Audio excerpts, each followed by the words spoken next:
നമസ്കാരം. ഞാനിവിടെ പറയുന്നത് ഒരു കഥയാണ്. കഥയെന്ന് പറയുമ്പോൾ ഇത് നടന്നൊരു കഥയാണ്. അതായത് തമിഴ്നാട്ടിലെ ഒരു കടൽത്തീര നഗരമായ തിരുച്ചെന്തൂർ. പുലർച്ചെ ഒരു 6-5 മണിയായി കാണും. അമ്പലമൊക്കെ ആകുമ്പോൾ നല്ല ഭക്തരുടെ തിരക്കും ഒരു ഭക്തിസാന്ദ്രമായ ഒരു അന്തരീക്ഷം. അവിടേക്ക് നമ്മുടെ കഥാനായകനും ഒരു 3 പേഴ്സണൽ അസിസ്റ്റൻസും കടന്നു വരികയാണ്. അവർ വന്നിട്ട് ചോദിച്ചു, ഞങ്ങൾക്ക് ഒരു ക്ഷേത്ര ദർശനം നടത്തണം, അതിന് എന്താണ് വഴി? അപ്പോൾ പറഞ്ഞു, ഇവിടെ ഷൺമുഖവിലാസ് മണ്ഡപമുണ്ട്, അവിടെ നിന്നാൽ നമുക്ക് കറക്റ്റായിട്ട് ക്ഷേത്ര ദർശനം നടത്താം. അപ്പം ഇതറിഞ്ഞതോടെ നമ്മുടെ കഥാനായകനും പേഴ്സണൽ അസിസ്റ്റന്റും കൂടെ അമ്പലത്തിലേക്ക് വെച്ച് പിടിച്ചു.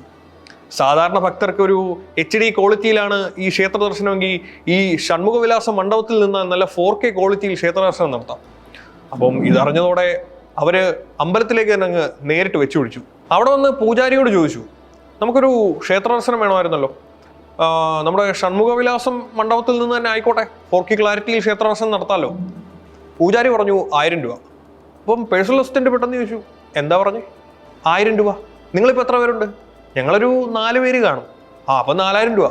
ഇത് കേട്ടത് നമ്മുടെ പേഴ്സണൽ അസിസ്റ്റന്റ് ക്ഷേത്ര ദർശനം നടത്താൻ 1000 രൂപയൊന്ന് ചോദിക്കുന്നതിന് മുമ്പ് തന്നെ പൂജാരി ഗൂഗിൾ പേ ബാർകോഡ് എടുത്ത് മുന്നിൽ പിടിച്ചുകൊണ്ടിരിക്കുകയാണ്.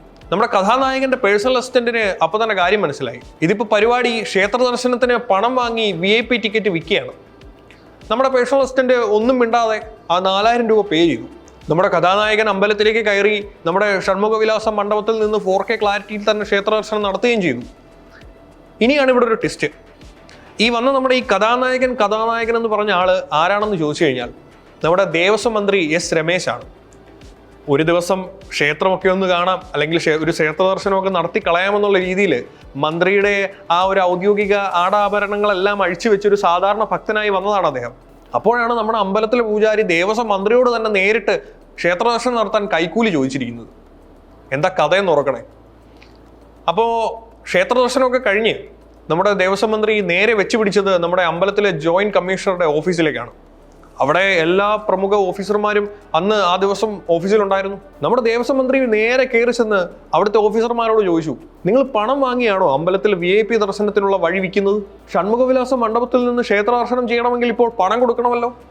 അപ്പോൾ അവിടുത്തെ ഓഫീസർമാരെല്ലാം ചാടി എഴുന്നേറ്റ് പറഞ്ഞു, സാർ അങ്ങനെയൊന്നും ഞങ്ങൾ ചെയ്യാറില്ല, ഞങ്ങൾ പണം വാങ്ങിയൊന്നുമല്ല ഇവിടെ ക്ഷേത്ര ദർശനം നടത്തുന്നത്, ദേവസ്വം മന്ത്രിയാണെന്നും പറഞ്ഞു എന്തും പറയാമെന്ന് നിങ്ങൾ കരുതരുതെന്ന് അദ്ദേഹം പറഞ്ഞു. ഉടൻ തന്നെ നമ്മുടെ ദേവസ്വം മന്ത്രിയുടെ പേഴ്സണൽ അസിസ്റ്റന്റ് അദ്ദേഹം ക്ഷേത്ര ദർശനത്തിനായി കൈക്കൂലി കൊടുത്ത ആ 4000 രൂപയുടെ ഗൂഗിൾ പേ റെസിപ്റ്റ് ഓഫീസർമാർക്ക് കാണിച്ചു കൊടുത്തു. എങ്ങും നിശബ്ദത. അപ്പോഴാണ് മറ്റൊരു തമാശ. അവിടെ നിന്ന് പൂജാരിക്ക് സത്യം പറഞ്ഞ അപ്പോഴാണ് കത്തിയത്. താൻ കൈക്കൂലി നേരിട്ട് ചോദിച്ചത് ദേവസ്വം മന്ത്രിയുടെ മുന്നിലായിരുന്നു എന്ന്. പൂജാരി നിന്ന് വിറയ്ക്കാൻ തുടങ്ങി. പക്ഷെ ഒരു 1/2 സെക്കൻഡ് പോലും വിറയ്ക്കാനുള്ള സമയം, സാവകാശം ആ ദേവസ്വം മന്ത്രി കൊടുത്തില്ല.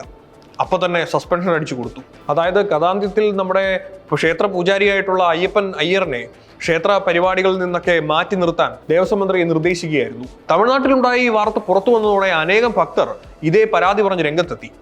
അവർക്ക് ഒരിക്കലും ഷൺമുഖവിലാസം മണ്ഡപത്തിൽ നിന്ന് ദർശനം നടത്താൻ സാധിക്കുന്നില്ല, അങ്ങനെ സാധിക്കണമെങ്കിൽ അവരിൽ നിന്ന് 1000 രൂപയോളമുള്ള ഭീമമായ തുക ഈടാക്കുന്നു എന്ന രീതിയിലുള്ള ആരോപണങ്ങളൊക്കെ പറഞ്ഞുകൊണ്ട് ഒരുപാട് ഭക്തർ ഇതിനെ തുടർന്ന് രംഗത്തെത്തുകയുണ്ടായി. അങ്ങനെ ഇതൊരു വൻ വിവാദമായി മാറി. തമിഴ്നാട്ടിൽ ഇപ്പോൾ ചൂടോടെ ഓടുന്ന ഒരു വാർത്തയാണത്.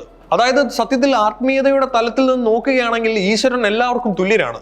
മറ്റുള്ള വിഷയങ്ങളിൽ, അതായത് നമ്മളിപ്പോൾ തിയേറ്ററിൽ പോയി ഒരു സിനിമ കാണുമ്പോൾ നമുക്ക് വേണമെങ്കിൽ അങ്ങനെ സീറ്റുകൾ തിരിക്കാം. 500 രൂപയ്ക്ക് വലിയ സീറ്റ്, സോഫ സീറ്റ് തിരിക്കാം, അല്ലെങ്കിൽ 150 രൂപയ്ക്ക് സാധാരണ സീറ്റ് കൊടുക്കാം, അതിൽ തെറ്റില്ല.